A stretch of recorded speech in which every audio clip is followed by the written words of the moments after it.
Welcome to Wisdom of the Bible channel. Before we begin, it's important to note that there are various types of angels. Many religions around the world include angels in their beliefs, meaning there are different ways to interpret them. In this presentation, I will follow the Christian perspective, especially from Catholicism. If you are not Christian or Catholic, you may still recognize some names and classifications, though certain details could differ. According to Christian teaching, angels are not gods but divine beings that sprang from the sacred. God brought them into existence to bridge the gap between people and the divine. Their wings make traveling between earth and heaven easier. They never experience birth or death, do not reproduce, and have no fixed shape, though they may appear human. They have no specific height or weight, and we don't know precisely when they were first formed. We only know they were already present at the start of Earth's creation. Though they are wiser than we are, they do not possess all knowledge. Angels stay close to God and stand ready to help people. While their exact number is unclear, the book of Revelation mentions countless multitudes. In the Middle Ages, several thinkers attempted to classify angels into different choirs. Following biblical sources, Pseudo-Dionysius and Thomas Aquinas proposed a hierarchy, starting from the lower levels. The angels nearest to humanity reside in this tier, and they can intervene in our daily lives. These angels are believed to act as messengers, delivering crucial revelations to people when required. Because they dwell so near to God, these angels wield substantial power and wisdom, subtly impacting our lives through devotion and prayer. Guardian angels, in particular, stand closest to us. They are chosen by God to shield and lead each person from birth until passing. Many hold that each individual has a personal guardian angel serving as a spiritual protector, shielding them from both physical and unseen perils, and guiding them to do what is right. Even so, guardian angels rank below other orders in the angelic hierarchy.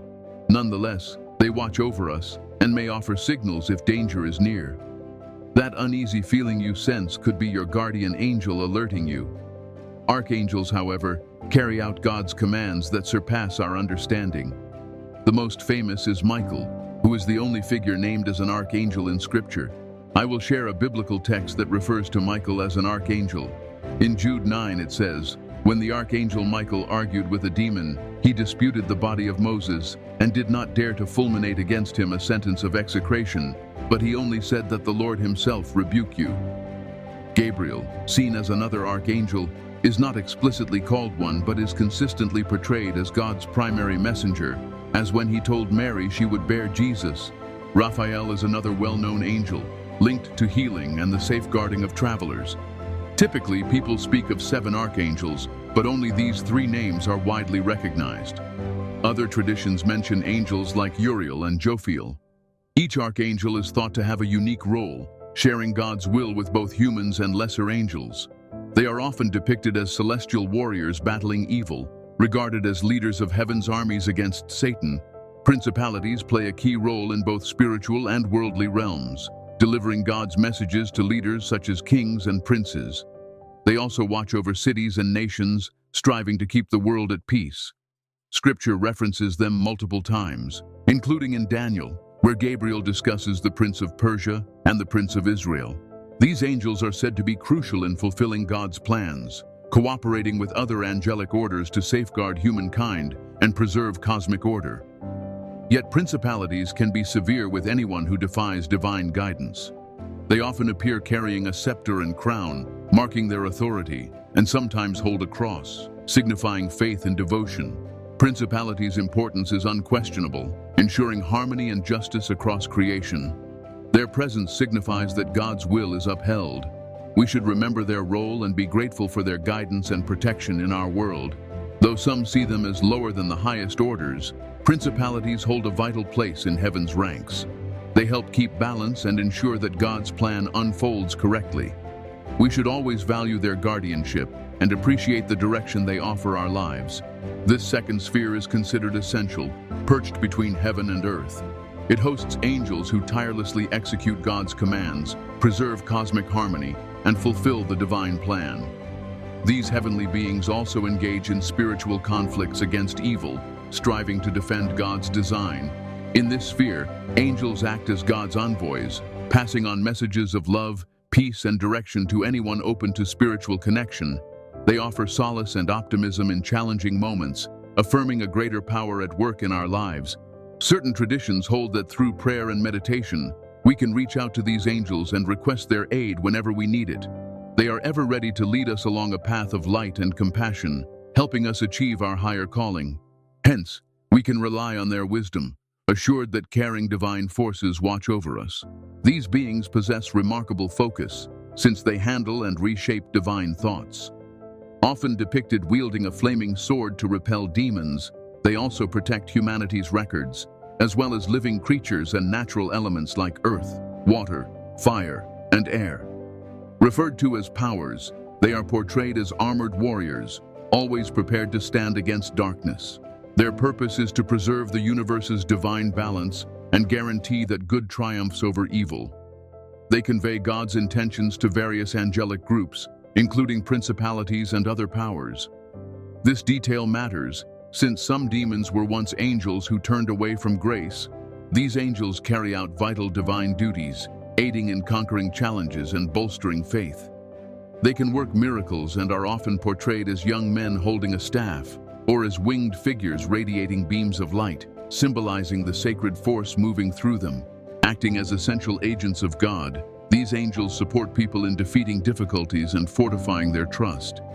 Miraculous acts are within their power, and they often manifest as youthful figures with a staff or as luminous winged entities, illustrating the divine energy coursing through them.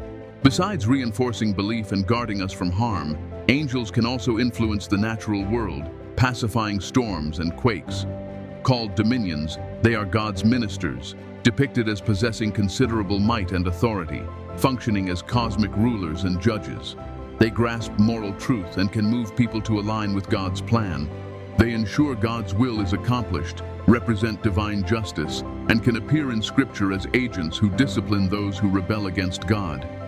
They are shown bearing a sword to signify their command over evil.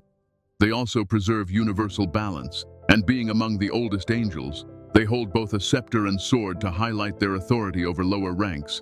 These angels stand nearest to God, devoted to exalting Him and observing divine mysteries. They are depicted as majestic and striking, sometimes seen as heavenly warriors dressed in armor and wielding swords.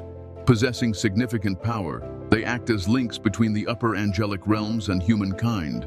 Thrones safeguard God's power and delegate tasks to lower orders, typically emerging as youthful figures or bright swirling lights. They often hold a harp, reflecting their deep love for music in praising God.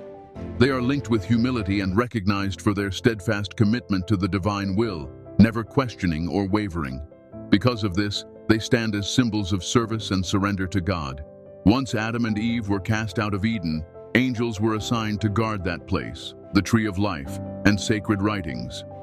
These particular angels, called cherubim, are portrayed with wings and the faces of a bull, man, eagle, and lion. As time passed, depictions of cherubs became gentler, sometimes shown as childlike figures, such as the chubby cherub in Raphael's Italian art. In certain belief systems, cherubim have multiple eyes, representing their all-seeing nature. They are seen as close to God, devoted to constant worship. Seraphim, considered some of the oldest and purest angels, guard the sacred throne. They are depicted with 3 sets of wings, one shielding their faces so they do not forever gaze upon God, one for flight, and one covering their feet, or in some accounts covering their reproductive area, reflecting their non-reproductive nature. In Hebrew, seraphim translates to the one who burns. For this reason, they are often shown surrounded by flames or a radiant glow. A known example is Metatron, sometimes called the supreme angel or God's scribe, and in certain texts, he is described as the angel closest to God. Metatron is typically portrayed as an immense figure with multiple wings and eyes, indicating his vast knowledge and presence. Tradition says he is among the select angels who directly converse with God. Another entity mentioned is Leviathan, the immense sea serpent, occasionally seen as a form of seraph but ultimately a fallen angel in some traditions. Thank you for engaging with this account of angelic beings.